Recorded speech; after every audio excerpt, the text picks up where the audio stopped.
E o canto, quando você começou?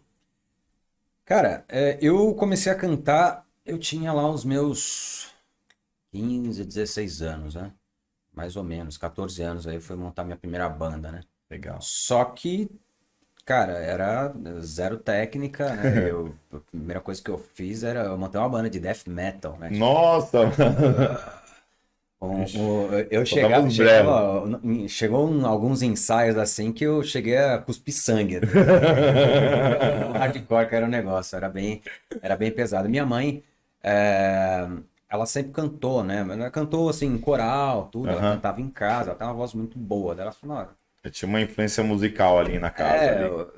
ó, vai estudar canto, mas sério mesmo, você acha que é necessário? Não, ela, então vai, é bom, né? É que é Tipo, melhor. você não, ela ainda falou assim, só não deixa te engessarem muito, né? Te deixarem muito Sim. certinho, muito na caixa. Eu falei, não, tá bom, eu vou lá. Daí acabou desenrolando a partir daí. Nessa época, mais ou menos, aí aos 16, aí eu comecei a estudar Aí canto. já comecei a estudar o canto. É. E o que que te inspirou? Foi sua mãe mesmo que inspirou você a começar a cantar? Cara, a minha história com música é bizarra, né? Tipo, É. ela é estranhaça, cara, porque, assim, até uma certa época, né? Até essa época, basicamente, a última coisa que eu pensei uma coisa, né? Mas, assim, contando a história, na verdade, o que que acontece é o seguinte. Bom, eu sou de Santos, né? Eu nasci em Santos, mas eu morei no ABC a vida inteira, porque, assim, tipo, eu nasci lá, mas meu pai, engenheiro, né, foi morar Aham. para o ABC, arrumou trabalho para lá, tal, tudo. Daí, enfim, depois minha mãe se separou, a gente continuou morando por lá e tudo. E uma certa época lá, quando eu tinha lá os meus 10, 11 anos, minha mãe falou, "Não, vamos mudar para Santos, vamos para lá." Já tava com meu padrasto, tudo, a gente foi para Aham. lá. E, e eu gostei muito, assim, de estar lá. Porque minha parada era ficar jogando bola, era pegar onda, eu morava em frente à praia. Meu Nossa. lance Vidão, era hein? esporte, cara. Esporte, a coisa que eu mais gostava na vida era isso. E eu vivia ali, cara, há uns 3 anos, em que eu fazia aquilo que eu gostava, em que eu tava mó bem e tal, tudo, né? Chegou um certo momento que, por conta de coisas de trabalho, a gente teve que voltar. E nessa volta, cara, eu fiquei malzão. Eu tinha lá meus 14 anos, cara. Tava depresaço, assim, tava malzão, Aí né? tirou seu mundo, né? Tirou seu chão, né? Tirou totalmente, né, cara? Então eu fiquei meio que sem, né, sem essa identidade daquilo Perdeu um pouco a identidade. que eu É. tinha.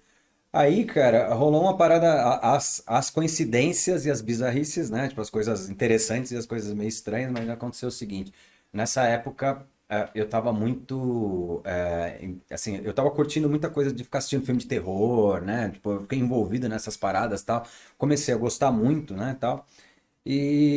E aí, era uma época de Natal. O meu pai, né? Tipo, meu pai é engenheiro, Aham. não morava mais comigo, tal, todo morava em outra cidade. Ó, vou te dar um presente, fala o que que você quer, tal. Eu já tava meio que naquela época pensando nessas coisas que nem o pessoal pensa de cosplay hoje em dia. Eu falei, pô, Aham. eu queria eu queria uma máscara do Fred Krueger, eu queria a garra do Fred Krueger, né? Porque eu gostava dessas coisas, eu comecei a querer colecionar essas Aham. coisas de terror. Aí meu pai, ao invés de me dar aquilo que eu pedi, ele me deu um Walkman.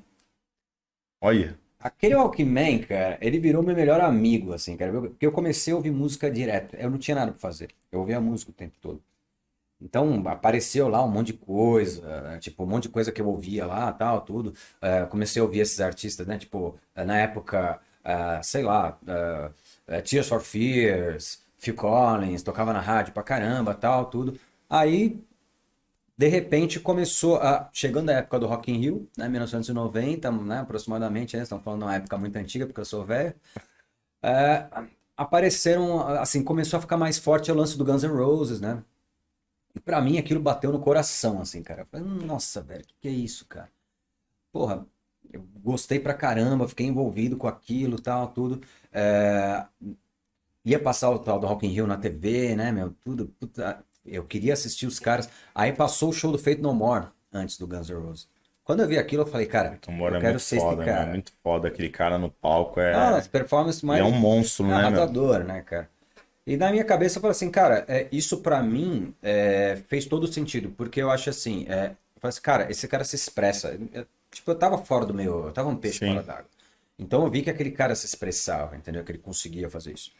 Então eu comecei a desejar isso, né? E aí, tipo, né, a primeira coincidência, né? Quer dizer, a primeira história, né? A questão aí do Walkman, de todo esse envolvimento com a música. Aí depois eu tinha um amigo nessa época, né?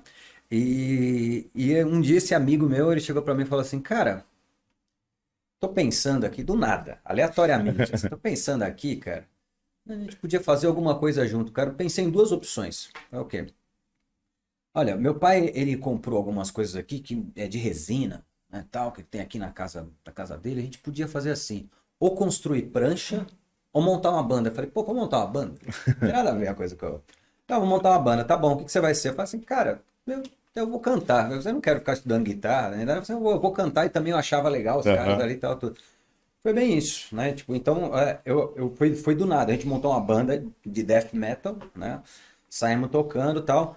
Aconteceu essa época, da minha mãe falar, você tem que estudar canto, senão você vai perder sua voz, não sei o quê. E aí vem a outra coincidência, né? A outra coisa, a sincronicidade do negócio. Que a gente estava procurando uma escola de música, né? Na época você não tinha internet para procurar, nem nada, É, né? hoje em dia é muito fácil, né? Hoje em dia é outra história.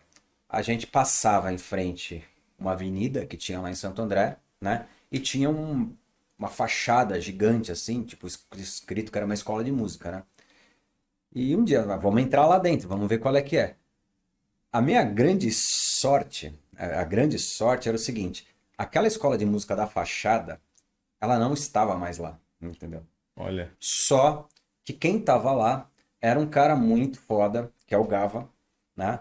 Que hoje trabalha na Globo, que é preparador Olha. vocal, que foi preparador vocal da Sandy, que tudo, ele tava começando na época. E ele montou essa escola lá. Então, ao invés de eu cair numa escola que sabe Deus o que aconteceu, eu caí na escola do Gava, que era um cara muito ligado na técnica, um cara. Aliás, a equipe dele era muito boa. Eu tive o César Roldão, que foi meu primeiro professor ali, um cara dedicado pra caramba, assim e tal. E umas pessoas que me conscientizaram muito da técnica no momento em que eu tava cantando meio whatever, entendeu? Daí eu falei, não, cara, esses caras me ajudaram. Sim. Aí eles me colocaram nos trilhos aí e tal. Então essa sorte de não ser aquela outra escola e de ser o Gava foi a terceira sincronicidade que fez eu falar, não, daqui pra frente eu vou seguir isso aqui e vou abraçar essa causa.